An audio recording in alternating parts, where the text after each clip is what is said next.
when you start receiving your time cards on Mondays or Fridays, whenever you guys normally start receiving your time cards, is to print this out, and every single time card you get, highlight that employee's name.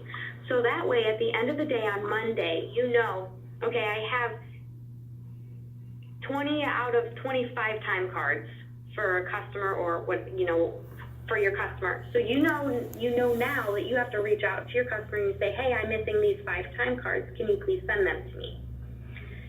And then the second way to utilize this report is to send it to payroll.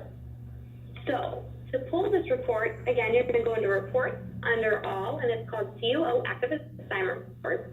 And this assignment should be run either every Friday or Monday for the previous week. And so when you open it up, you're going to select your branch. Your start date is the Monday of the work week for payroll. Your end date is the Sunday of the work week for payroll, so that's the current week ending date. So just to make sure you guys understand, so if I was running this report on Monday was the 7th, so I would have ran this report for December 31st through January 6th. So it's just that last week. And then you'll leave the percentage sign for customer name, so it pulls up all your customers, and then employee type is all. And then you'll hit Run Query, and then you'll do Options, Export to Excel. And I actually just found this out a couple months ago, didn't know. But while you're in here in this report, if you double click on the employee, it's going to jump you to that employee's assignment. Neat, nifty thing that I had no idea about. So in case you didn't know, now you do. So you'll want to review the document. You'll want to track and account for all your time cards. Like I said, you'll highlight the sheet, and you'll follow up with your customer or employee for any names not highlighted by the end of each day. And then you'll complete by each branch according to the payroll schedule. And then you can sort it by last paid date. That's preferred how the payroll department wants it. So this is Lakewood's assignment export, active assignment. I'm sorry. So if I just highlight this top row, click sort and filter, and then if I want to sort by last paid date,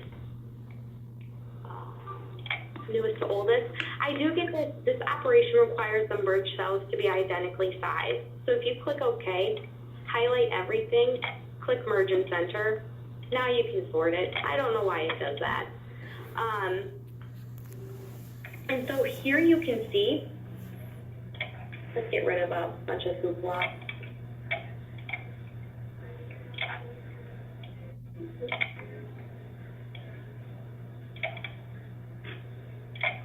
I want my employee's name.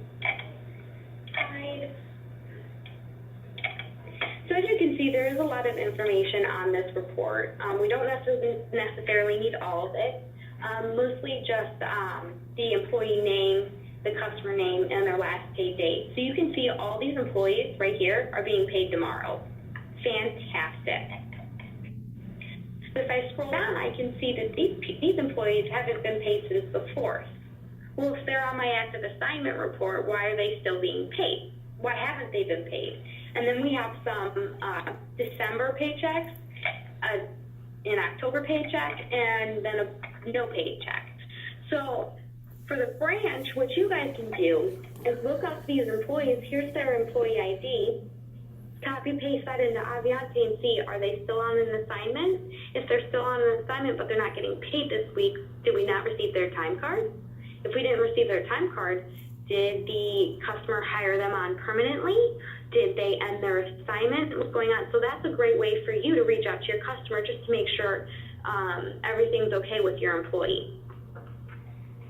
So that's the COO Active Assignment Report. Any questions on this? Okay. Moving on. And this is just showing you how to sort it. So then there's the TRN Time Entry Deduction AQ. So this shows any outstanding employee deductions, drug test, equipment, and background check. And this report should be run every Monday for a full month's worth of deduction.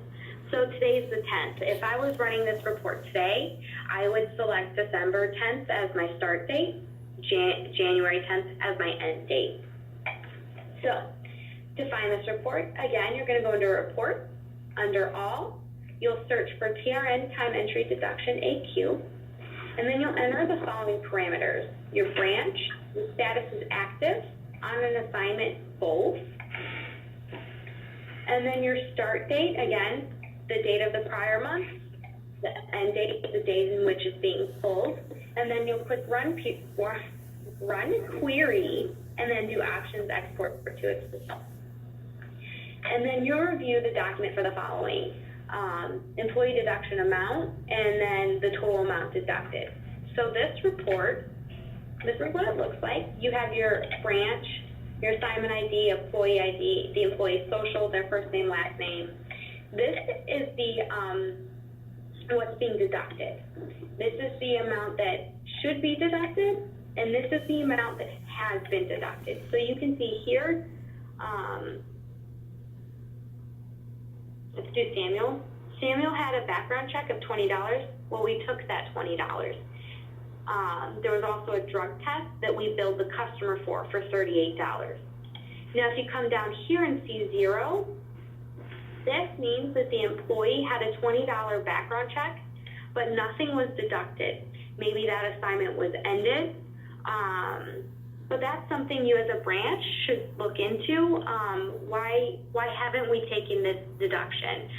Because it's on this report. It should be on and now it's on the assignment. So why wasn't it deducted? So you want to do a little bit of research with that. But this report also needs to be sent with payroll. Okay? Any questions on that report? All right, I'm going to try and scoot along. Then there's a variation log. So with the variation log, there's a plethora of things that go on there, like bonuses, differential, holiday vacation, reimbursement, travel, pay no bill but pay, retro, anything like that. So this is a blank variation log. Every variation log should look like this. If you don't have the newest one, please let me know, and I'd be more than happy to send it to you. So every variation log should have a line item number, an employee name, a customer name, a week ending date, and an explanation at the bottom. So here's an example of a variation log. And here's like it's a little bigger. So for this one, this is a retro, but there's 2 different ways you can actually enter a retro. So one is all lumped together. The second one is broken down by week ending date. And that's all dependent on how your customer wants to see it on the invoice. They don't care, they just want to see the retro all together, or do they want to see it week by week? So if you look at the explanation at the bottom, you can see 1A, Oliver Queen, he missed a pay raise. So he was given a pay raise, the customer never contacted us, and it's been 3 weeks. So he worked 120 hours. 50 cents was the difference between the new pay rate and the old pay rate. So obviously we're going to bill for 120 hours. A dollar bill would be because of the new pay rate minus the new bill rate minus the old bill rate. So you can see here, that's the total. So 120 times 50 cents equals $60. We owe that employee $60. We're also going to bill 120 because, again, we have 120 hours times $1 bill. And when you're doing retros or anything like this, everything must be entered as a hours times a pay rate. You can't just do, I want to do a retro of $60 and enter it like that. It has to be hours at a rate.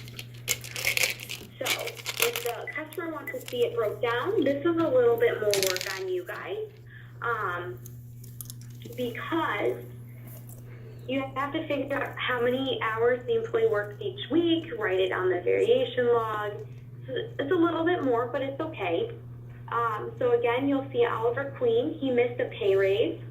So he worked 40 hours at 50 cents pay, 40 hours at $1 bill. So 40 times 50 cents is $20, and then 40 times $1 is $40. And because he consistently worked 40 hours, each week we're paying $20, each week we're billing for 40, so that equals 16 and 120. Does that make sense to you guys? No. You would? Yes. Okay. So there's two different ways to do retros. Again, it all depends on what your customer wants. Number two is a differential. So Kenny Fuma at Clark & Clark, he worked 37 hours on a specific line, and because that line gets a pay increase, instead of increasing his pay and time entry, we just want to do a differential because next week he could be working a different line at his normal pay rate. So 37 hours at 25 cents pay, and then we're going to do 37 hours at 38 cents bill because that's the difference between the shift rates. So at the top, that's just 37 times 25 cents equals $9.25, and then 37 hours times 38 cents equals your $14.06 bill. So you can, again, putting it up here in dollar amounts, it's fine as long as it's explained here down at the bottom. And then we have Curtis Banks, who worked at Amazon. He had eight hours of vacation. So down here is where you're going to put if it's the same pay or bill rates. Because we do have customers that have lower rates for holidays or vacations, so it's very important that you're specifying the rates. It is assumed if you're putting holiday vacation hours on the variation log and rates are not explained, then it's assumed that they're the same pay and bill rates. So it's very important that you're putting the specific rates if they are different. And then ending with Julie, we want to deduct $5 for a swipe card, but we want to credit the customer $5. So if it was entered just positive 5, that means I'm billing my customer. I'm going to bill the customer $5. Well, if I make it negative, then I know I don't want to bill my customer. I'm taking it away from their invoice. Okay? Does everyone kind of understand the variation log? Yes. Oh, good. And there is other things. There's the balance tape. Your payroll coordinator is the one utilizing the balance tape. We do, though, have some branches that create their own balance tape just to make sure, and it does help with approving payroll a little bit smoother. There is a deductions calculator. It's super easy. You just type in your minimum wage, the pay rate, the hours worked, and then it's going to tell you, this means I can take $42.50 from this employee. So if they had a background check of $20 and then an equipment fee of $30, well, I can only take $20 of their background and $22.50 of their equipment this week. Next week, I can take the remaining amount for the equipment.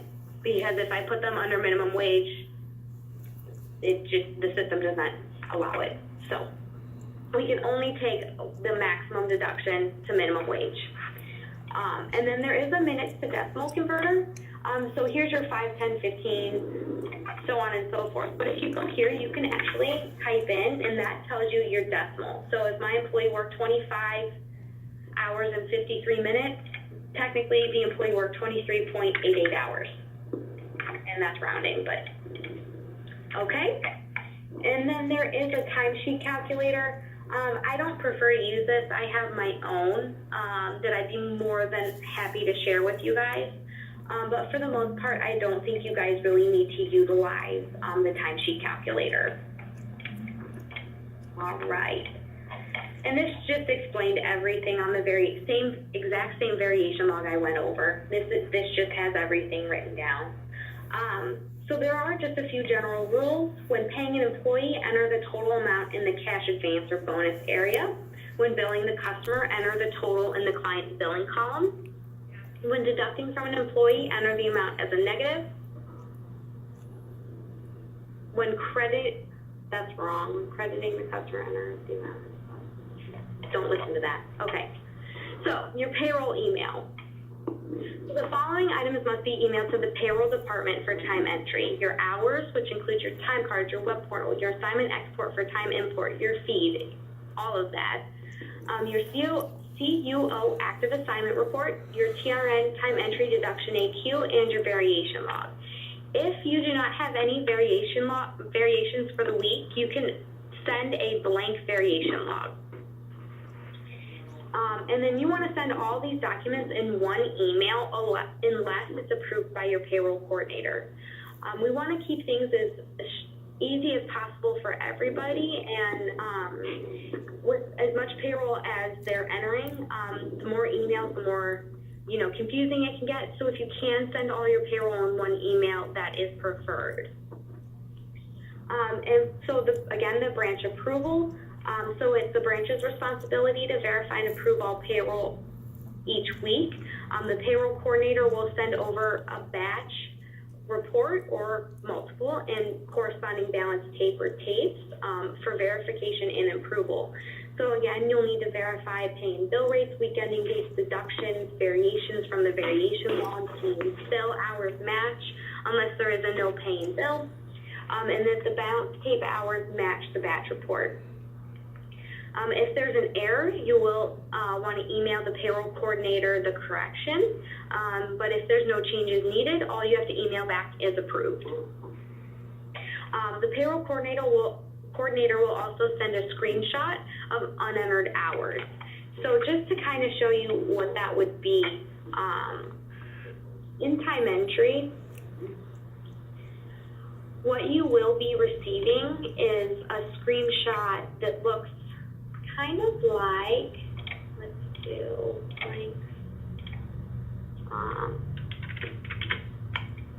okay, so for Akron this week, these are the amount of employees that didn't have hours entered. So the payroll coordinator is just going to take a screenshot of this and say, hey, I didn't get these hours. Should they have any? And all you have to do is reply back with, nope, none of them should have hours, or X, Y, and Z should have hours, or I'm waiting on these hours, what have you. We just want to be making sure we're not missing anybody's pay. It's very important that we're paying our employees on time and correctly. So anything that we can do, we're going to do to make sure that that happens. Okay. And then for late payroll, any payroll sent after Wednesday is considered late payroll because we're closing the week, we're sending out invoices, we're doing taxes. So anything after Wednesday is considered late payroll. Late payroll will be entered on Fridays and Mondays. And it's important that you're filling out this late payroll request form. So you're going to fill out, like, the date that you're filling this out is requested by you, your branch, who your manager should be approving it. The social security number is your employee social security number. The customer name, the employee's name, their address, city, zip, the week ending date that the time card or retro or whatever is for, and then the pay date. And then, sorry, I thought I had to sneeze. If it was a missed time card, like the customer sent it late, then you're going to enter regular and overtime hours here at a specific pay rate. So 20 hours at $10 an hour equals $200. Or if it's a retro, you're going to specifically put retros in this area. So again, retro hours at a rate. And then here's where you would put the bill. So the bill for the retro hours. So if, and to get the retro dollar amount, new rate minus old rate. New rate minus old rate. Okay? And then you'll specify the reason as to why you're sending this late payroll over. And then really quickly, I just want to go over direct deposit and global cash card. For direct deposit, the employee must bring a voided check or a letter from the bank on a letterhead with their full bank name, routing number, and account number. Those are the only two acceptable documents that we will take for direct deposit. It can't be chicken scratch on a piece of paper. We want to make sure that our employees are being paid on time and correctly. And if we enter the wrong bank information, somebody else is getting paid. And we don't want that. We want our employees to be paid. So we don't accept starter checks. We don't accept deposit slips. We don't accept slips of paper or a verbal confirmation. It has to be a voided check or a letter from the bank. And then that information can be entered by the employee through the e-document. It's very important that our employees are filling out their direct deposit, not you, because if we make a mistake, that's on us. So we need the employees to be filling out that information. And then there's some common direct deposit mistakes that you can go over. And then for a global cash card, when you go to add a new bank, you'll click the drop-down arrow next to the bank and select global cash card. The routing number will automatically populate. The account type is a global cash card. It's not a checking account, it's a global cash card. You'll then enter the account number, and then the amount type is always remaining, always remaining, okay? Then you'll click Save Bank, and then a new pop-up will pop up to confirm the account number, and then you'll hit confirm, and that's how it adds the global cash card. And I know sometimes you guys get so eager to add global cash cards to your employees, which is great, but if their e-documents are not complete, don't add a global cash card. You will not be able to add one, then it will create an error, and then you could possibly forget about it, and then it's creating errors when that employee starts their assignment and tries to get paid. And then you can change the global cash card, so you're going to hit the change button, enter the number, confirm it, and then log a message with the new card number. It's very important that you guys are logging a message with the new card number.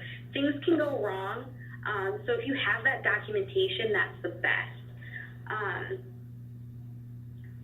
And then the employee must call Global Cash Card stating they have a replacement card that needs to be activated and made primary. If they don't do those steps, there is a potential that they will not get paid. And then they could go all weekend without getting paid. We want them paid on payday.